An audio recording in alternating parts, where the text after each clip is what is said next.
Bom dia.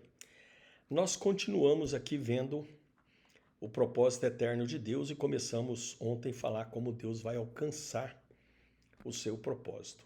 O desenvolvimento da revelação do propósito vem em uma família. Nós falamos isso e falamos que família, ela trata de alguns aspectos como a unidade, a quantidade, a qualidade e a finalidade. Hoje nós vamos falar de uma casa. Casa é lugar de habitação, casa é lugar de comunhão. A livre comunicação de Deus com o homem no Éden demonstra a intenção do Criador em ter comunhão com a sua criatura. Na verdade, o grande propósito é esse. Deus, ele sempre quis ter comunhão com a sua criatura, com o homem. O desejo de estar entre eles, no meio deles, no seu interior, porque Deus habita no espírito do homem. O pecado, o que ele fez? Ele fez a separação entre Deus e o homem, porque o homem escolheu viver de maneira independente. Mas, quando se descortina o propósito eterno ao longo dos séculos, nós vemos como Deus dá um passo além nessa revelação quando tira o povo de Israel do Egito, através de Moisés, e ordena que eles construam um tabernáculo, um santuário.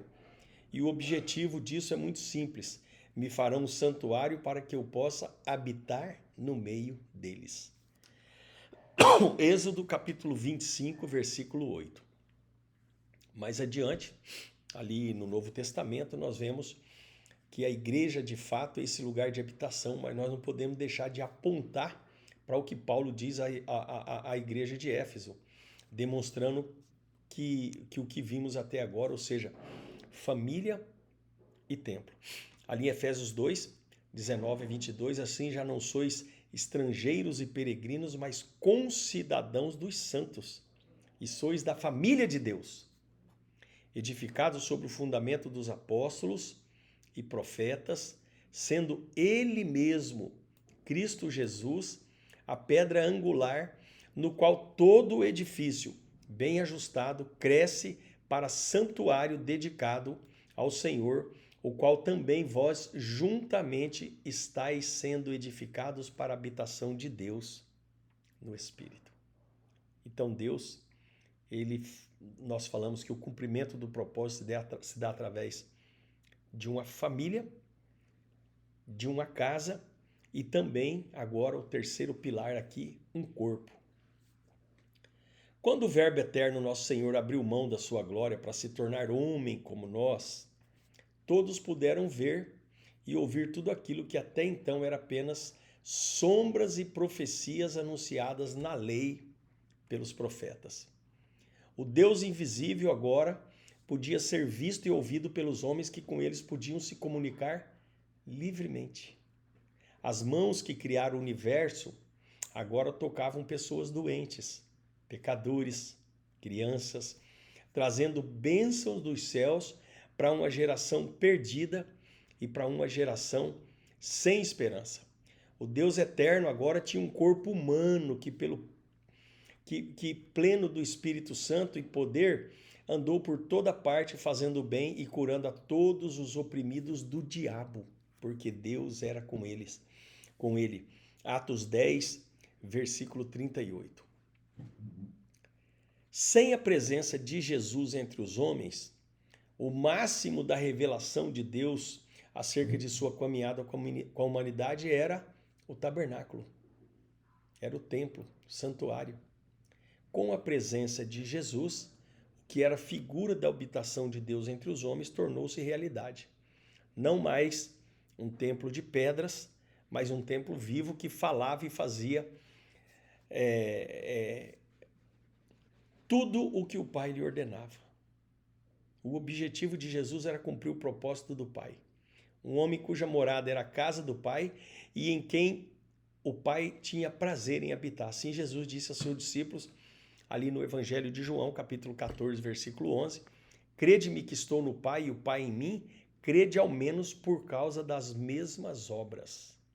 Com a sua morte, ressurreição e retorno para junto do Pai, tudo que ele foi e fez continuaria a ser feito agora pela igreja. Pela igreja. Então,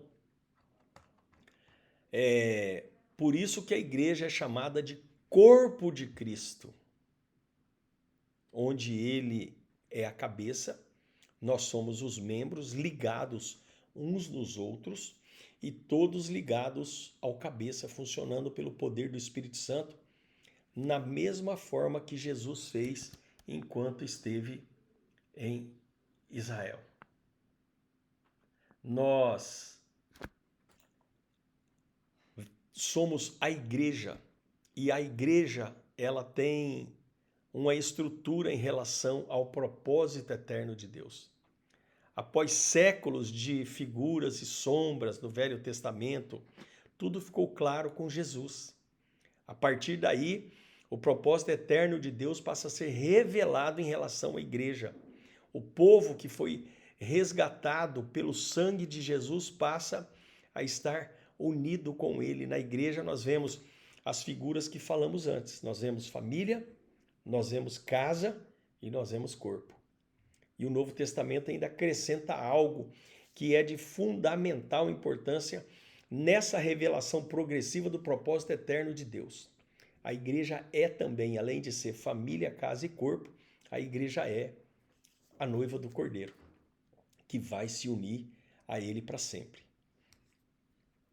Tudo aponta para a nossa união com Cristo, até que ele de fato seja tudo em todos e sua glória seja vista em todo o universo. Ao longo desses estudos que nós estamos fazendo aqui, nós veremos como a igreja está sendo edificada pelo Senhor na perspectiva do propósito eterno e como ela foi colocada numa posição espiritual superior em Cristo.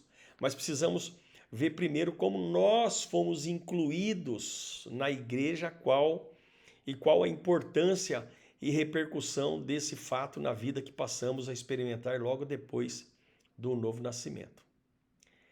É desejo de Deus que todo homem seja tirado do mundo e incluído na igreja.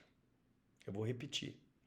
É desejo de Deus que todo homem seja retirado do mundo e incluído na igreja. Seja incluído, na verdade, na família de Deus, que faça parte do seu corpo e seja edificado como pedra viva da casa de Deus. Só assim o homem estará reconciliado com o Criador e habilitado a fazer parte do seu propósito. Apesar do que Deus fez em Gênesis, Adão e Eva escolheram estar separados dele. Caíram, pecaram, se rebelaram, experimentaram a morte espiritual e física, que somente pela obra redentora de Jesus, os descendentes de Adão e Eva, que somos nós mesmos, podemos ser salvos da justiça de Deus e levados à condição de filhos.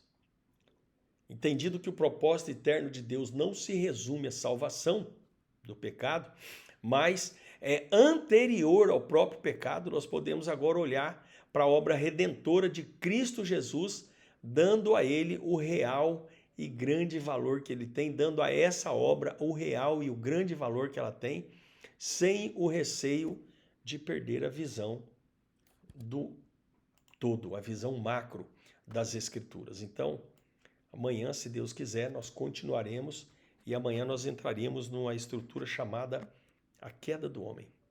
Amém? Que o Senhor nos abençoe, que nós tenhamos um dia de excelência nesse 8 de maio, quinta-feira. Que o Senhor guarde a nossa vida, abençoe nossos filhos e os guarde de todo mal em nome de Jesus. Que o Senhor nos dê graça, que o Senhor derrame sobre Jerusalém a sua paz e sobre a cidade que nós estamos, a sua paz. Que o Senhor nos dê o pão nosso de cada dia, que Ele nos dá hoje, que Ele nos dê hoje. Que Ele abençoe financeiramente a nossa vida, que nós possamos regar as obras do reino com justiça e que nós possamos ser semeadores ter o controle do pão, da semente, mas na medida do Espírito Santo, fazermos uso do pão e da semente segundo a porção do céu, em nome de Jesus. Bom dia e que o Senhor nos abençoe ricamente nesse 8 de maio, em nome de Jesus, graça e paz.